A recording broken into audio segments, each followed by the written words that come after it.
Добар ден, почитувани, стартува уште една нова телма амбуланта. Петочното издание го реализираме во соработка со клиничката болница Жан Митрев. Овој пат ќе ги сепарираме фактите од митовите кај проблемот со спуштените органи како што е спадот на матката. 50% од жените во одреден период од животот ќе искусат некаков пролапс на органите во долниот дел од стомакот, што е пропратено со непријатни, понекогаш и засрамувачки симптоми.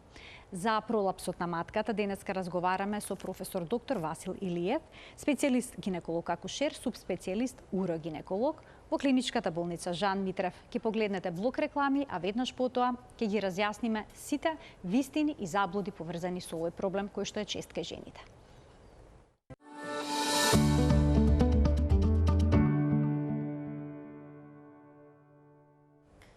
Со професор доктор Васил Илиев, специјалист гинеколог акушер, субспецијалист урогинеколог, денеска разговараме за спадот на матката, односно пролапсот на матката. Професоре, добре дојдовте во телма амбуланта. Добар ден, драго ми е по некој следен пат што се дешава ваква тема да се отвори, бидејќи добивам информации што за овој период од развојот на медицината, воопшто на здравствената служба во нашата држава, треба да ги прошириме и да ги потврдиме некои митови, да ги разбиеме и заблуди, да добиеме некоја вистина и некоја реална слика за положбата на можностите за решавање на проблемите на жените, специјално во годините кога тие се најчести. А тоа се тие средни години и малку покасни години. Така, како што споменавте, постојат низа дезинформации. Точно. И токму поради тоа денеска издвоивме неколку најчести митови, но меѓу нив има и некои вистини кои што се поврзани конкретно со спадот на матката, со пролапсот на матката. И на почетокот ќе го погледнеме всушност овој телоп, вистина или заблуда, што е вистина, а што не ќе ни појасни професорот. Значи, пролапсот ја зафаќа само матката. Вагиналното породување доведува до спад на матката, нема да дојде до спад на матката ако ја одржувате телесната тежина, нема пролапс ако нема испакнатини, жените со пролапс на матката неволно испуштаат урина, матката може се намести во нормална позиција со специјални масажи, опасно да се има сексуални односи ако матката е спуштена, со операција за пролапс на матката се отстранува засегнатиот орган, ако не се третира навреме, матката ќе испадне, односно ќе излезе надвор. Професоре, значи сето ова денеска ќе го разјасниме, имаме навистина многу дилеми.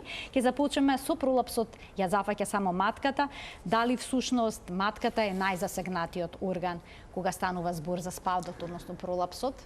Вака едно мало објаснување сега. Значи, сите органи во нашиот организам, значи, сега концентрирани, ќе бидеме концентрирани на гинеколошките и уролошките, односно на мошкиот меур, се на некој систем на кој што се обесени или на кој што лежат.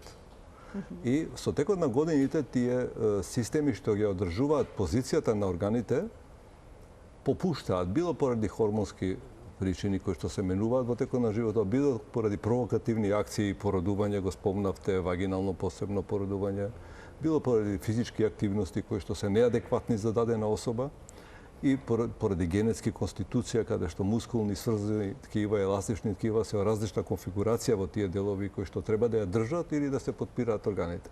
И тоа доведува до промена на позицијата, позната кај народот како кила. Хернии. Значи, урогенитални хернии се токму овие пролапси што ги сега збориме. Женската карлица е широка, физиолошки поголема и сите движења кои настануваат во таа ширина, во таа празнина, полна со различни типови органи, бираат фокус силите на делување и тој фокус паѓа точно врз мочниот меур, предниот зид на вагината.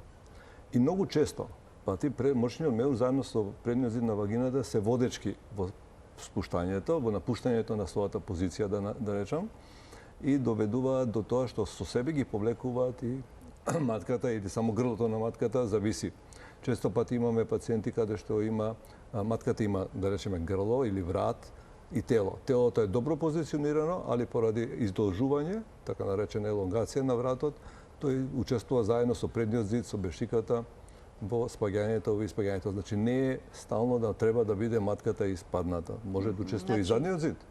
Задниот зид кога се спушта, тоа има едно популарно на наше име кое го викаме ректоцела, учествува и предниот дел на дебелото црево.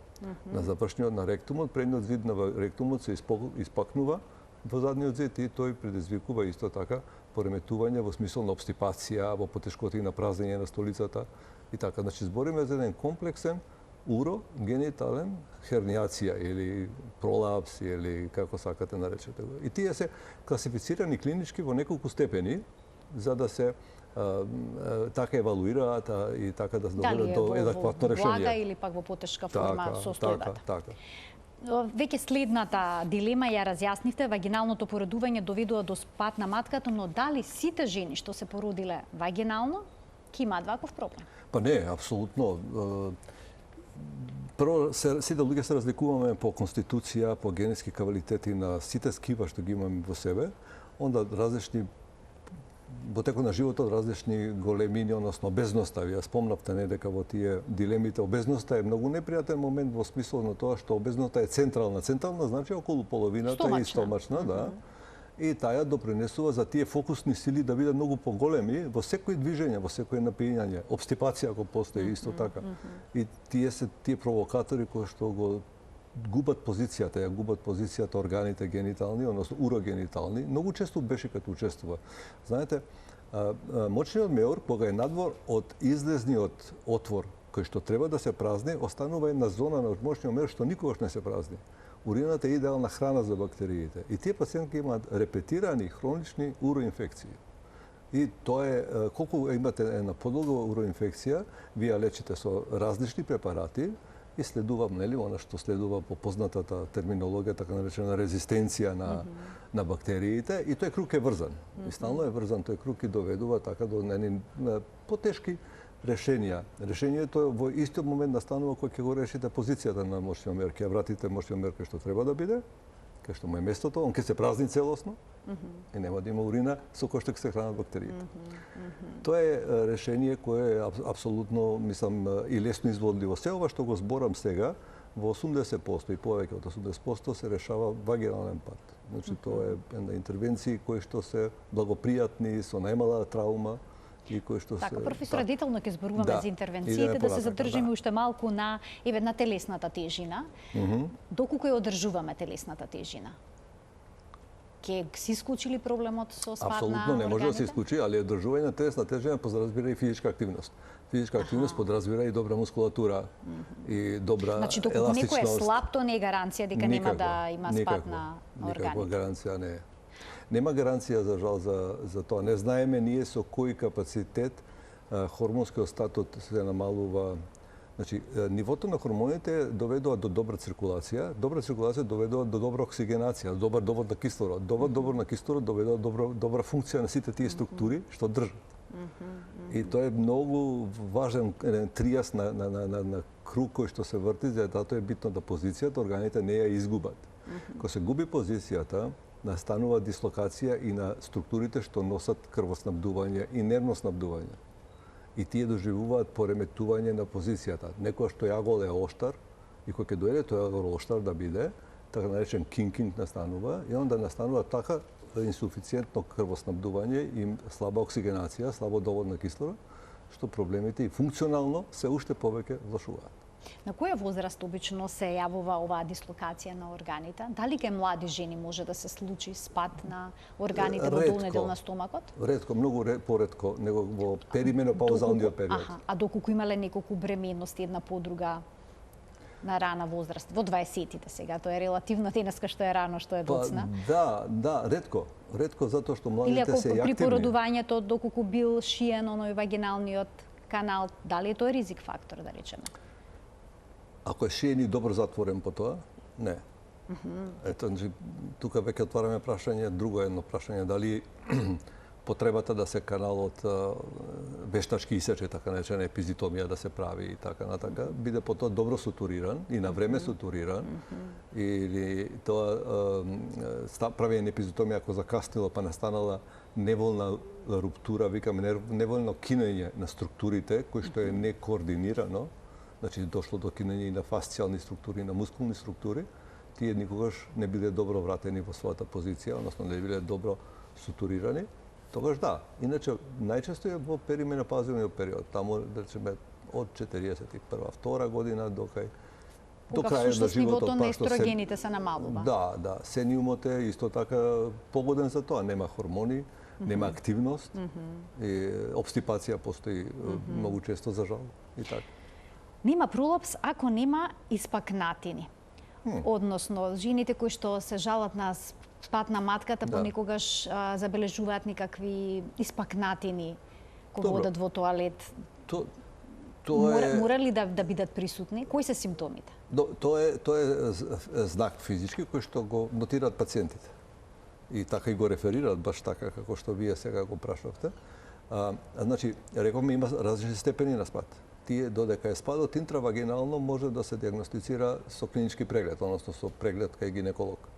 И онда постои така наречена една линија која што ние во струката ја користиме како интерспинум, докај што сметаме дека жена што родила е толерантно и дека нема да има поголеми функционални проблеми доколку спадот е до таа линија. Над таа линија веќе спаѓа во втори степен на спад, по ова класична класификација, каде се уште е интравагинален спадот и пациентката не го нотира. И кога ќе дојде до таја реченица дека има топче, кое што она го гледа, тоа е веќе третиот степен на спад, кога е екстравагинално, значи надвор од вагината, и најчесто се работи за преден вагинален зид со бешиката, или учествува и грлото на матката, и односно така наречен субтотален пролапс на матката. Не? Професоре, кога е спадот интравагинален, како што споменавте, има ли некакви непријатности жената, чувствува ли? Може ли нешто да почувствува дека се случува? Да. Најчесто се болки, нелагодности при подолго движење, стоење, во лумбалниот дел од кичмата, затоа што структури кои што, реков се, висат органите на нешто или лежат на нешто. И сите тие структури имаат своји прикрепувања во паравертебралните, значи поред кичмата што се наоѓаат структури кои што одржуваат ја стабилноста на системот. А и нервите што го сензибилниот момент инервираат, од таму поаѓаат од кичмениот столб, излегуваат. И сите тие напрегања што настануваат ги чувствуваат како нелагодност. Нешто којаш може да има и во текот на сексуалниот живот, може да има провокација на болка повеќе и додека интравагинален. Зборам ова за тогаш кога е изнад интерспинумот, што го спомнав пред малку. Иначе веќе кога ќе помине таа линија, тие симптоми со чести цистити, често мокрење, често нагон за празнење на мочниот меор се повтараат и станува веќе потреба за решение. Така, очигледен станува проблемот, и е страшно непријатен, еве тоа е всушност следното што ќе го коментирате. Жените со пролапс на матката неволно испуштаат урина. Споменавте дека имаат чести циститиси, односно воспаление на мочниот меор, но се јавува и уринарна инконтиненција. Секогаш ќе се јави уринарна инконтиненција кога се спушта матката, односно кога се спуштат гениталните органи или не? Сега вака, значи тоа се две комплементарни заболувања. Значи, генитален спад, урогенитален спад и инконтиненција се комплементарни. Зашто се комплементарни? Зашто органите играат заедно, тука се функционираат заедно и пореметување на позициите стално доведува до некои, ја реков, инервациони проблеми, искрена крвоснабдување доведува до пореметување на крвоснабдување и многу често, дури над 70-80%, пореметена статика доведува до некој степен на инконтиненција, најчест е стресната инконтиненција. Што значи тоа стрес инконтиненција? Тоа значи дека да станува неволен гупиток на урина, на мочка, на мокрача, тогаш кога пациентката кивне, се накашла, побрза, качува скали или дури кога има сексуален однос може да се тоа дешава. Постојат повеќе типови на инконтиненција, ова е најчест и е последица на тоа што сфинктерот, односно затварачот, да речем, на мочниот меур, не е доволно капацитетен во моменти на покачен притисок што настанува во карлицата, да тој притисок го задржи волуменот. Сакам да напоменам нешто, значи, бешиката мочниот меур е мускулен орган и тој треба да се полни, ама да не реагира до адекватен волумен, за да овозможи адекватно празнење, социјално и хигиенски прифатливо место за празнење. Сега упоредите го со срцето. Срцето е мускулен орган, а он кога се полни, веднаш се празни.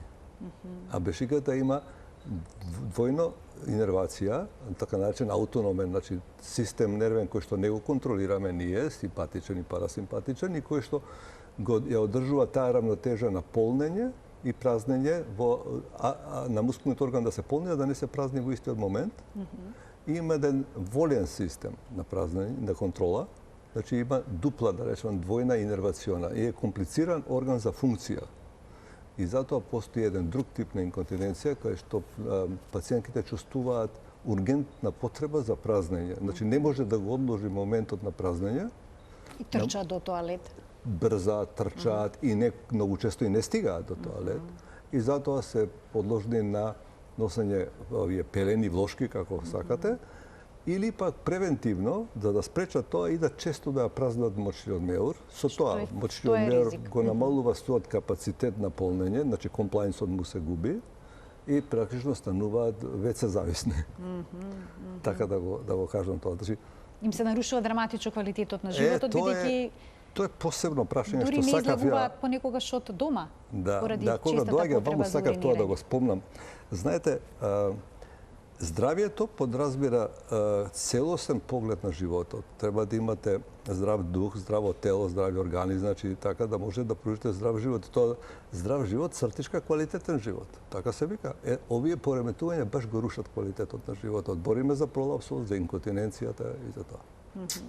Го рушат и то во години кога и така почнува да се намалува виталниот капацитет. Генерално земено сега, да не идеме во детали. Така. Жените не зборуваат обично за овие проблеми. Ова е нешто што се крие, бидејќи се срамат. Ниту за спадот на матката, мислат дека ниту така за... треба, дека е тоа нормално. Тоа е уште пострашно. Ето една работа што гледа да не се тоа знае, а друга работа е што се мисли дека тоа да, нормално, па ја имам роденови, тоа така би речи дури и колегата што ја прегледува, што и кажува дека тоа е нормално. Но тоа воопшто не е нормално. Ама апсолутно, тоа се заболување, ја не знам каде кажува тоа. Во меѓународната класификација на болести, од првата класификација, инконтиненцијата и пролапсот се класифицирани на ниво на свет, преку Светска здравствена организација. Значи, тоа се заболувања. И како секоја болест, има адекватни модели на решенија, да, апсолутно. И тоа има добри решенија. Ќе ги појасните решенијата, навистина има добри решенија и не вреди да се чека со години за да се реши проблемот, бидејќи некои статистики покажуваат дека 5 до 7 години жените не се јавуваат на лекар кога имаат ваков проблем. А и повеќе вашето искуство говори. Сега одиме на следното, матката може да се намести во нормална позиција со специјални масажи. Има жени кај нас кои што одат кај местачи на матка. Значи со некоја масажа да им ја кренат матката. Што велите за тоа? Постои ли начин? Не знам. Со масажа да се... Не знам тоа. Значи, Зоро не знам, ова што го слушам од вас, па слушам дека како сум масажа ќе... Значи, не би можела да појаснам тоа што се работи, но знам дека има местачи на матка. Местачи на матка има. Да, како што има за шината рака кај што одат на местачи. Немам одговор, јас тоа не знам, стварно не знам. А добро, доколку матката излегува во домашни услови, дали жената може да ја врати? Често пати они практикуваат само репонирање, го прават за да можат да испразнат повеќе од мочниот меур. Што е тоа репонирање? Враќање на матката, да. Вика, јас со прст ја буткам матката назад, за да можам да се домочам, затоа што кога станам под весе шојата после мокрење, осекам дека не ми е празна бешиката и па се враќам. Разбирате? И она самата тоа го прави. Ама тоа го прави во моментот додека е на шоја. После кога ќе почне, ќе се движи, ќе работи, нормален живот треба да тера, тоа пак иде испуштањето пак се репетира и настанува дури често пати поред тоа што настанува триење на епителот од вешот кој што е, нели, настанува десквамација, а во тој период постои атрофични промени на гениталната слузница, поради немање хормони, и таа е многу крта. И многу лесно се направува тие ранички, ние ги викаме декубитус, не знам дали е популарно тоа да се знае. И кога ќе настане тоа, веќе тоа има и сукрвица, има и тоа, и тогаш веќе пациентките доаѓаат, нели, тогаш веќе има аларм. Кога е состојбата драматична. Да. Ја не сакам сега да кажувам, јас има пациентка што до тој степен декубитусот се отворил, што бешиката беше на ивица да се отвори, мислам беше скоро отворен. Страшно. Значи да се реагира на времено, а доколку кај жената има спад на матката, дали одредени активности го влошуваат проблемот? Па да. Активностите кои што се поврзани со физичка активност и каде што постои зголемување на интраабдоминалниот, пелвичниот притисок, дигање на тешки товари. Вие сте виделе, можеби, овие што носат потешки товари, они со колената ги завиткуваат и со колената се исправаат. Да. Тука е товарот Така, товарете на на таа колено. мускулатура, а не со кишмениот стопот. И кога се испрема со кишмениот стоп, а нема доволно стомачна мускулатура јака, онда стомакот се надува, се прави поголем волумен и фокусот што удира на мочниот меор, односно на предниот зид на вагината, на утерусот, на што сакате. Постои модел на вежбање на физичка активност, каде што можете да допринесете, вие веројатно ќе го прашате и тоа За кегеловите да, вежби. веројатно тоа е многу популарно. Тоа е добро да се почне од многу рано да се почне, тогаш се добива структурната на мускулната плоча која што го држи карличното дно, односно карличното дно, да биде доволно јака. Има култури, има во светот нации каде што девојчињата од мали уште идат да вежбаат трбушен плес, го викаме ние, тоа се вика карлична гимнастика, во суштина се вика. И тоа е затоа што тие популации, тие народи се многу родни, раѓаат многу. И они научиле, проблемот ги натерал од рана младост да карлично дво го засврстат, за да возможат дотичната особа во својот репродуктивен период да роди многу породувања, а да не се дефектна остана. Кегеловите вежби на каков начин се изведуваат? Треба да се седи, да се лежи? Има многу модели. Името е на човекот кој што ги препорачал прв во литература е запишан. Има и други модели, не мора само кегелови, али така се познати. У суштина се сведува на стегање и пуштање на мускулатурата на дното на карлицата, така да го кажам тоа. И еве на пример практично мократ пациентката мокри и онда да го прекине мазот, да го пушти мазот, да го прекине мазот, да го пушти мазот. Тоа е стекање, нели? И тоа треба да се прави редовно и многу пати да се прави, не само кога се мокри, кога се седи, вака седите овде кај у кафана сте, нека на работно место сте, можете тоа да го правите, да пробувате. Тоа е стварно корисно, али тоа не го враќа пролапсот назад, него може да доведе до успорување на прогресија доколку има. А доколку е пролапсот во почетна фаза, а Ако е во мускулатурата се почетна фаза, затегне, тогаш може да се вратат многу добро да органите. делува, да. Ако е изнад интерспинумот што го спомнав, може многу корисно да делува, ако ништо друго да не дојде до негово влошување на таа хернијата. А дали седењето, лежењето влошуваат или пак ја подобруваат? Па генерално не е добро многу седење и лежење. Нели збориме сега не само за као целокупен сабџект, као личност треба да гледаме здравјето е поврзано и со циркулација и со крв, кардиоваскуларен систем и со све, значи нели на препорака на 20 минути од седење треба да прошетате барем 2 минути. Значи и прекомерното седење, седечкиот начин на живот, уште еден дополнителен ризик фактор. Па тоа води до фактор. обезност, води до обстипација, тоа се тие кругови. Магепсон круг, што би рекле. Да. Продолжуваме понатаму, вели опасно е да се има сексуални односи ако матката е спуштена. Има ли вистина Не е во опасно. ова? Опасно не е, него не е пријатно. Затоа што матката е солиден орган и мочниот меор е тука. И прво може да има болни односи, онда се незадоволителни односи, нели има потреба од одлагање, избегнување на односи и често пати тоа е проблем. А партнерот може да забележи дека неговата партнерка има... Да, апсолутно. И партнерот може да спад на забележи, ама и матката. самата пациентка реферира. Да речеме пациентката да не е свесна дека го има проблемот. Може ли Тешко има партнерот да забележи? болки, има осеќа болки. Болката е сигнал. Има болки, има после односот посебно болки може да има поради промена на позиција, знаете, колку пати ќе се промени таа позиција, па затегање настанува, па сензибилните нерви го имаат пореметено својот пат. И импулсите што ги праќаат и ги враќаат, им биле други во текот на односот и после тоа релаксирани, тоа е стално има референци. Дали жената со спуштена матка може да биде мајка, може да роди дете? Да, значи пациентка што нема завршена репродукција, со спуштена до каде, тоа е сега многу прашање. Ако е спадната целата матка, не може. Али ако е не дека до интроитус или валдел, значи ако збориме за втор степен на спадната матка, да, би требала да заврши репродукцијата и потоа да се реши проблемот на адекватен начин. Следуваат интервенциите, вели со операција на пролапс на матката се отстранува засегнатиот орган. Во кој случај треба да се отстрани матката?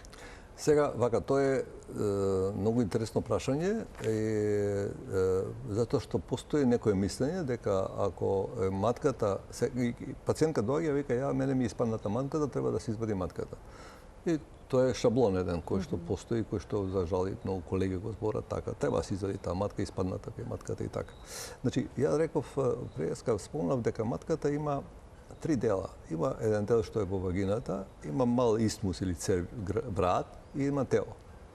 На телото се наоѓаат структури кои што го држат телото и помагаат доколку вратот и грлото си со нормални димензии остане на својата позиција.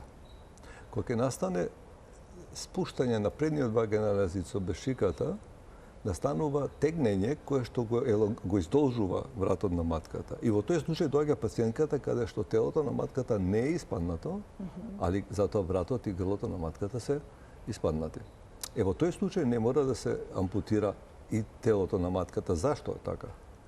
Затоа што природните структури што го задржале телото на матката на свое место се многу поквалитетни од тоа што можете да направите вие во текот на интервенцијата. Затоа што год јас да направам, јас морам да употребам некој држач, некој лигамент, некој нешто да го јас на него ставам.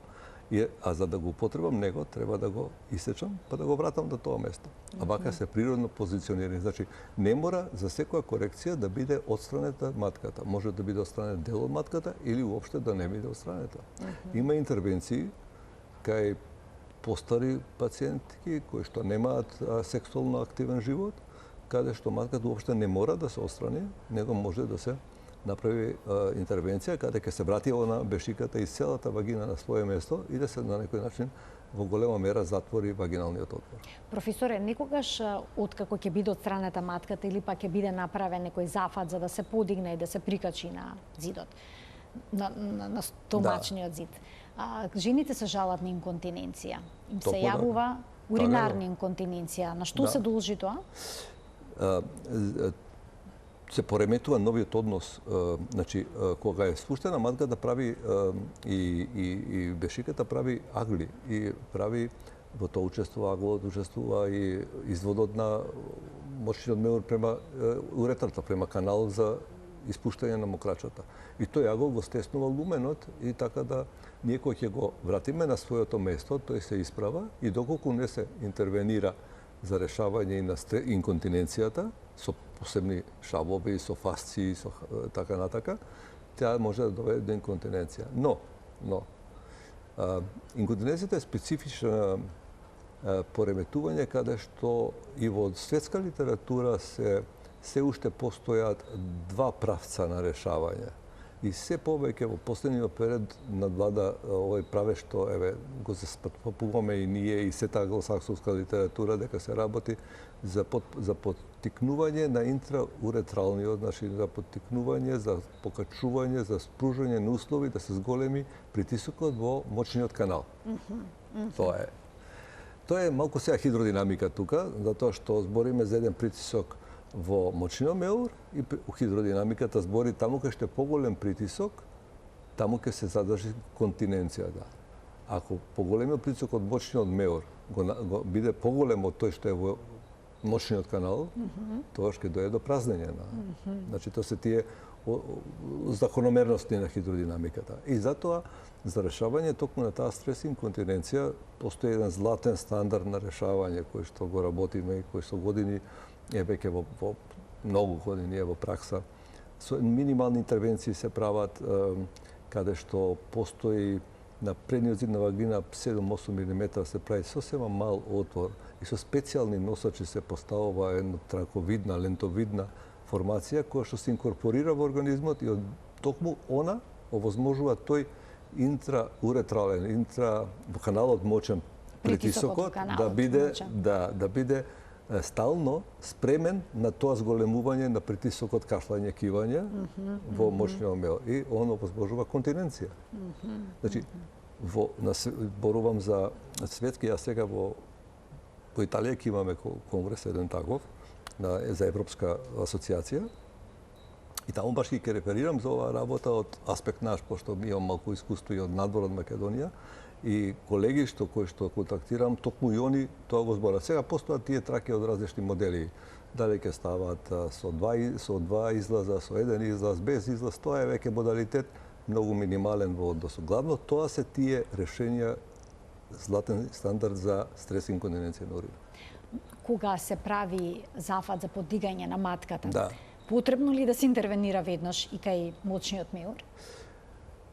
Да, ама во склопот на таа интервенција, знаете што тоа стелно е 3 во 1, 2 во 1, знаете оние кафиња што се со 3 во 1, 2 во 1 и такош имате, нели, да речеме подикање на матка, корекција на позиција на моćен меур, корекција на инконтиненција, корекција на заден вагинален зид. Значи има неколку степени во корекцијата што се прават. И пак ја повторам, тие се 80-90% вагинални корекции, трансвагинална операција, која што најдобро се поднесува, најмалку траума предизвикува и опоравокот е најбрз. Што тоа значи? Преку вагината Да, влегувате? све тоа. Се што Нема ви рез?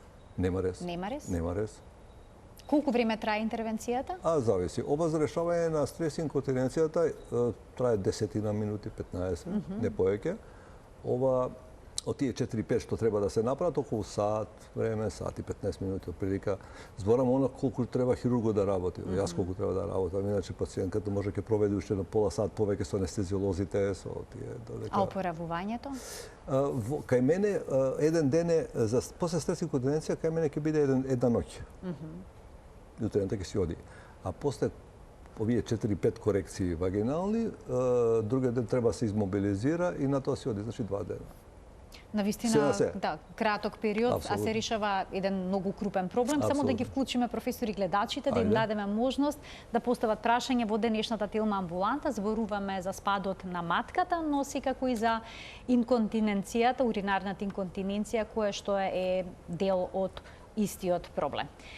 Како диагностицирате спад на матка во незините почетни фази? Дали со еден обичен гинеколошки преглед можете да потврдите за што се работи? Прегледот е урогинеколошки преглед, значи постои од гинеколошки преглед. И онда изведуваме тестови, значи пациентката се замолува да напне, ние поставуваме, имаме така, значи валви, инструменти едни кои што го потиснуваат задниот зид и се гледа чисто предниот зид и грлото на матката како реагираат на тоа напнување, на тоа валсалва маневар да го прави. И потоа го менјаме позицијата, ставаме инструмент кој што спречува предниот зид да учествува и она повторно кој ќе направи го евалуираме задниот зид и предниот зид на ректумот како се позиционираат. Во однос на интерспинум тоа веќе со искуство се знае каде интерспинумот, а и може и да се осети многу често пати. Значи не може при обичен гинеколошки преглед, потребно е урогинеколошки Па тоа преглед е да биде најдобро изведен? затоа што во исто време се поставува и најдоброто решение. Обично тоа е предоминантно проблематика што 99% ја решаваат урогинеколози и веднаш на тој преглед завземате и став, ова ќе биде решено најдобро со тоа, тоа и тоа и тоа. Значи, потоа се прават стресови за инконтиненција, нели? Пациентката ако има 150 кубика урина во себе, тоа се проверува ултразвучно дали има. Онда се тера да кашла и онда се гледа тоа губитокот. Многу често пати се гледа губитокот. Може да го направи во лежачка положба, може да го направи во стоечка положба. И онда анамнезата е многу важна. Анамнеза значи земање на податоци од пациент. Значи таа да објасни што точно се случува. Апсолутно. Тоа како што пациентката ќе интерпретира, тоа е најголема придобивка во текот на испитувањето, затоа што она е чим дојде да бара помош за решавање на проблемот, тоа ги знае сите детали кои што не можете да ги вие докучите во текот на целиот. А на кои детали обично се задржувате? Што Па, вклучува прашалникот од страна на урогинекологот? Чести уроинфекции, подмочување често, подмочување, морам да носам влошка, не можам се движам, не можам физичка активност да обавам и пореметен работниот процес, морам често да идам во тоалет. Има различни сега тие навечер станувам да мохрам или кога ќе станам дали треба да брзам, не треба да брзам, стигам, не стигам. Имам многу така работи кои што се битни да се дознаат. Доколку забележите дека проблемот со спуштената матка е во почетна фаза, што и се советува на пациентката? Ако е во почетна Веднаш фаза, зафат? Не, тоа не мора да иде одма на зафат, едноставно ако е обезна да намали килажа, обстипацијата да ја реши, да биде физичка активност, може тие такозвани кегелови вежби да ги практикува и редовни контроли.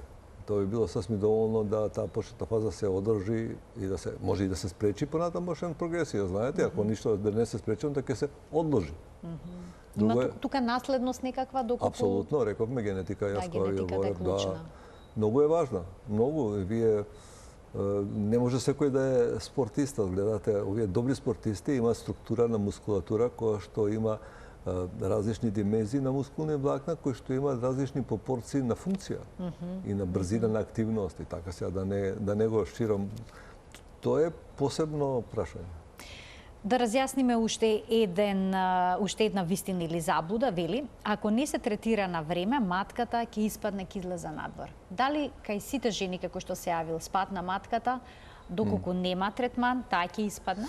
Значи, Или може процесот да запре во одредена фаза и таму да остане? теоретски да, но знаете како, под дејство на земјината тежа, под дејство на секојдневните активности, обстипации, напнувања за дефекација, и сето тоа во најголем процент пролапсот е прогресивен. Како проаѓаат години, како проаѓа времето, тој станува се поголем и поголем и еден момент станува видлив. И тоа што ќе стане видлив, веќе пациентката сама го реферира. Така да, тоа исто како хернијата. Така. Хернија било каде на, еве да речеме на абдоминалниот зид, на стомашниот зид ако се јави, таа почеток е мала, веројатно со тек на време ќе се зголеми. Малите херни се поопасни. А поопасни се малите? Па да, затоа што малите херни може да дојде до така наречена инкарцерација, значи да влезе сревна виуга и да не остане притисок на крвоснабдување, да го наречам, и тоа е веќе ургентно. Така. Имаме гледачи кои што очекуваат да постават прашање во денешната Телма амбуланта. Добар ден за првиот од нив. Добар ден. Добар ден. Јас сум 68 годишна жена. Така. Почна негде околу 61-62 година, како што кажа професорот, при само кивање, при движење, така да пробива урина. Меѓутоа, јас одев на уролог, одев и на гинеколог. Пиев некои лекови, ми дадоа, ништо од тоа немам, одобро. Моментално не пијам ништо од такви работи. Дење не, нема ништо. Може во текот на денот да ме фати, како што кажа он, така да брзам, да морам да одам до тоалет. Меѓутоа, често ме тера навечер. Може по 7 до 8 пати, значи на сат и пол, максимум 2, јас да станам и да уринирам, и тоа не голема количина, не се испразнува доволно. И како што кажавте вие со професорот, страхувам да тргнам негде.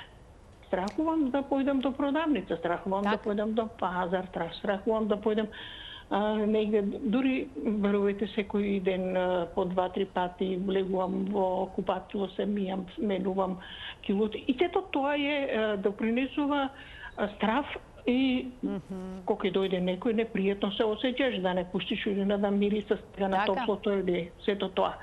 Би сакала да прашам професорот, каде можам да го најдам и како можам да стапам во контакт со него да дојдам на преглед? И што да правам понатака? Така, ви благодарам за вклучувањето. Професорот работи во клиничката болница Жан Митрев, на оделот за урогинекологија. Професоре, можете сега вие да дадете пациентката све кажа. Се што зборевме да го кажа, така? Сите проблеми се застапени во незиниот случај. Типична анамнестички податоци, кои што пред малку ме прашате како изгледа. Има решение убаво, повелете, дојдете, ќе ви дадат телефон, ќе направиме термин, ќе ве видам, ќе се договориме за све и немојте да земате никакви таблети, пошто тоа е на втор тип на инконтиненција кој што постои најчест, така наречена ургентна инконтиненција. И многу често добиваат пациентите терапија која што ги супримира тие нагони за мокрење. Обично навечер ја примаат терапијата пред спиење. Зависи кога примаат, али тоа пак допринесува до задршка на неиспразнета урина. И тоа пациентката сама го реферираше дека има чувство дека не е допразнета урината. Знаете, значи затоа рекам добро што не зема сега ништо, треба да видиме позицијата, треба да видиме ресторира, све да видиме. Преглед и терапија ќе има некоја, и договор, ја не знам дали постои генитален спад, тоа сега. Али ова што го кажа е типично. Многу типично. И коректно, убаво. Уште еден гледач ке Ајде, вклучиме. повелете. Добар ден. Ало, добар ден. Во програма сте, повелете. Да го прашам, сакам докторот, ве слушам поодавна. Сестра ми има проблем со матката. Така? Таја има околу 70 години. И матката ја излегува надвор. Така? И еве неколку пати одела на лекар и докторот ја вика, ајде сега снимај се, ај после дојди по 10 дена, ајде дојди по 15 дена, ајде сега ќе чекаме термин. И еве ја матката уште пред короната. Се И уште уште го има нема проблемот. доктор, не знае што да прави. А има проблеми големи, нон-стоп ја излегува надвор. Така, ви благодарам за вклучувањето во програма. Професоре, 70 години и ваков драматичен спад на матка. Што се препорачува? Дали возраста е некаков ризик фактор сега годините за... не се пречка за решавање уопште. Имаме модерен модел на обезболување и како малку пред кога спомнав, јас имаме на избор лепеза на интервенции што може да ја вратат матката или да ја извадат матката, каде што ќе помине со минимална инвазија за тие години. Не мора да значи дека е 71-2 години, дека е некој тежок пристап со обзир на годините. Ја ги разбирам некојаш колегите кога ќе видат постара особа дека сакаат да избегнат затоа што Имат и не е рутина на работата. И коморбидитети имат повозрастните лица. Па да, али затоа треба се прилагоди пристапот, моделот на решавање и обезболувањето. Тие два модела се разбира, видите, кај нас во болница ќе помине селективен предоперативен припремен триаж еден. Нели ќе се направат кардиолошки, лабораториски, анестезиолошки, сите тие испитувања што ќе правиме.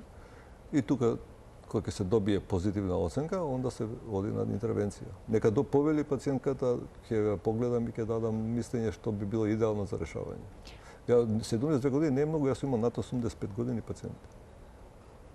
И успешно сте го Па да, решиле и за многу благодатно. Затоа што негата на тие пациенти станува многу потешка кога нема да можат сами да ја празнат бешиката, знаете.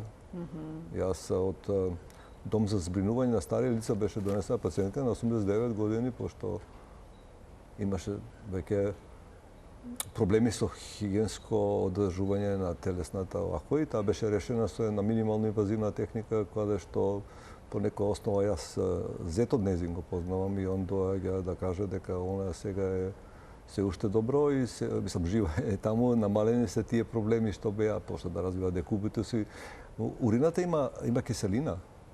И замислете вие на тие години кожата колку ја трофиш на таа киселина, што прави на таа кожа. Не може никогаш да средите доколку не прекинете тоа нон-стоп течење. А и овие влошки, односно пелени, и тие се синтетика. Така, и па тие заедно со урината прават еден спој кој што многу често со текот на време предизвикува локални дерматолошки, кожни проблеми. Имам такви пациенти, ја. Да. Уште еден гледач имаме, професоре, да слушнеме што е прашањето. Добар ден. Добар ден за следниот гледач во денешната телма амбуланта. Да. Ве слушаме во програма, сте, повелете. Добар ден. Добар ден. Ке ве замолам само да го намалите тонот на телевизорот. Што ме споите? Така, Морам повелете. да го намалам телевизорот. Извинете. Нема проблем. Ме прекинај. Така, сега ве слушаме одлично, можеме нормално одлично. да комуницираме. Повелете. Ви благодарам, многу поздрав до вас и до докторот. Благодарам. Имам 76 години, сум витална, немам тежина, вака средна, можда и слаба да се каже. Мокрењето ми е проблем невиден. Негде ќе тргнам, јас морам да одам негде, секогаш сум и сега избегавам да излакам од дома, само да не одам негде и така. Така. Голем проблем е, да ви кажам. Така.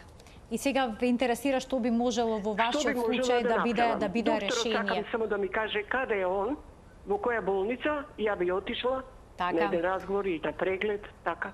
Ви благодарам за вклучувањето во програма, како во неколку наврети потенцирав, професорот работи во клиничката болница Жан Митрев. Професоре, што во ваков случај кога има ургентна инконтиненција, ако не се лажеме ова? Или не мора да значи? Дава сугестија, да видиме прво дали има уроинфект.